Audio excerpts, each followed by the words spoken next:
Attack!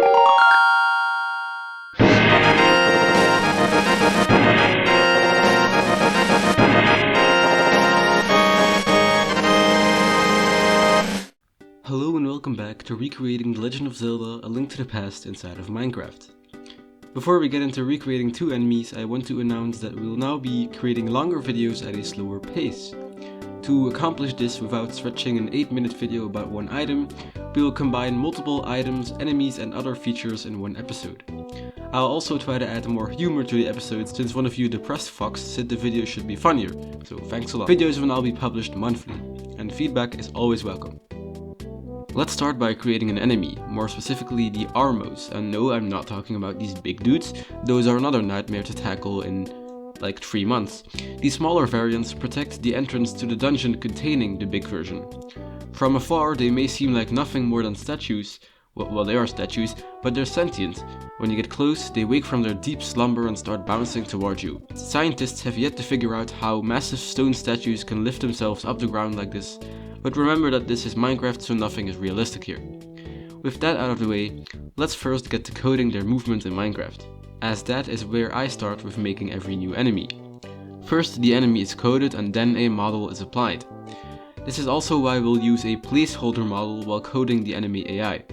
The placeholder model I use is very basic, it's just a cube with a missing texture and 2 rods to indicate the head and the front. We'll begin by making the Armos face towards the player. This can be accomplished pretty easily using the teleport command's handy facing parameter. This parameter lets us specify any entity we want the teleported entity to face. After this we can use a series of commands every tick, so 20 times a second, that teleport the enemy upwards and forwards for half the animation, then downwards and forwards for the latter half. This is what that code looks like. As you can see, the physics and speed of the jump are hard coded. While I could go on for hours coding epic complicated vector movement for this fucker, I'd rather spend my time doing something actually useful, which is finishing this enemy. Coding an entire system based upon actual physics equations is something we'll get to when coding the Landmolus enemy. This system also takes up way more space than the simple hard-coded method. It's also not necessary since the length of every Armor's jump is the same, while for example the Landmolus boss has randomly distant jumps, which means I can't hard-code each one. Anyhow, that jumping animation is pretty much done now. There's just one thing I forgot to add. Armos aren't supposed to face straight through fucking walls, neither are they supposed to fall through the floor. This is happening simply because the Armos is currently not giving a shit about what it's inside of, it just does its jumping animation regardless of whether it's hitting a wall or jumping through a floor. Luckily it's as simple as adding detection for non-solid blocks in the front of the enemy, only allowing it to go further if that is the case. I used the Minecraft data pack to add a simple parameter for what I think is pretty much almost every non-solid block in the game. This list is referenced by many other enemies for their movement. And with that fixed, our Armos is jumping as we want it to. Reeves then sent me the model for Armos, and first we will align it in Blockbench and add it to the game using a resource pack. There is a stone one and an active one. The stone one is for the stationary Armos waiting for the player to come near, and when Armos wakes from its long slumber, it will also shake its ass a little, probably indicating dominance over the player. We can also add the original shaking and jumping sound effects back into Minecraft. With that added, I think we're pretty much finished on Armos, so let's check it out in action. Hello! I'm here to show off Armos. You might not notice it, but I'm actually using a trackpad, meaning the gameplay will probably be terrible. So we're gonna summon Armos first, but we're gonna summon him like 10 blocks away, otherwise he'll wake up immediately when I get close.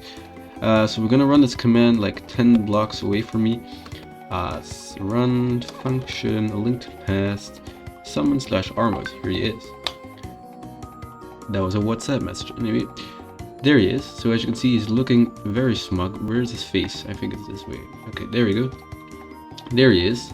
So he's waiting for me to come near, so we're gonna do exactly that. I'm also going to switch to my sword so I can actually kill him. Oh god, and there, oh sh**. Let's kill this guy. So he's also gonna deal damage. There you go, it's not that much, but it's pretty alright. So it also drops some arrows, so As you can see, I now have 5 arrows. So that's pretty much it. There's not really much to it. So he kind of wakes up. So here's another one. We can also summon like a ton of them if you want to. So let's go ahead and activate all of these. Oh god, oh shit, that was a terrible idea. Our next enemy is a little easier to code. I'm of course talking about Octorok. Octorok is one of my favorite enemies since his design and attacks are simple and he's cute, even though he's trying to end your life.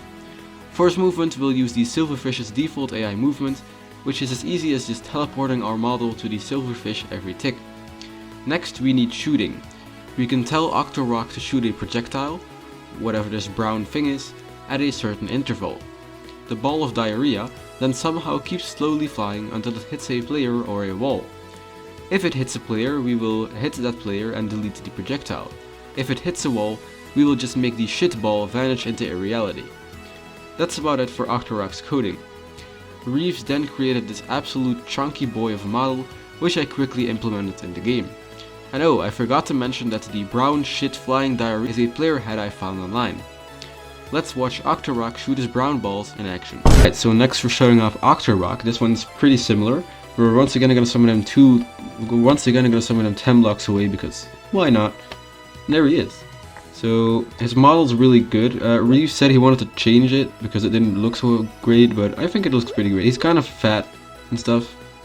I think it looks great. So there he is. He kind of looks like he has a big brain, and he's also shooting his little balls. Okay, I'm gonna try to get near. He should start noticing me. Hello. Oh god. Let's see. Oh. Oh. So as you can see, he's gonna try to follow me around. He's gonna try to follow me around. He doesn't really take that many hits, and he also doesn't really deal that much. If you hit him, it's like I think half a heart, and if you hit his balls, that's a full heart. Okay, he's actually I can't hit him while he's in the grass. Please get out of the grass. Playing on a trackpad is harder than you might think. Also, the trackpad is pretty much broken. Please perish. Okay, we're gonna get. Oh no. Okay, there we go. He dropped a blue rupee that time.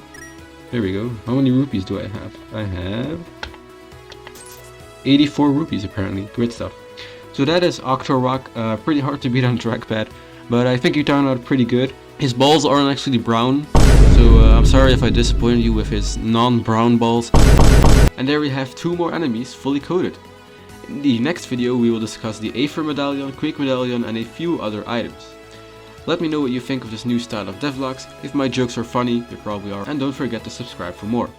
Thanks for watching, and stay safe.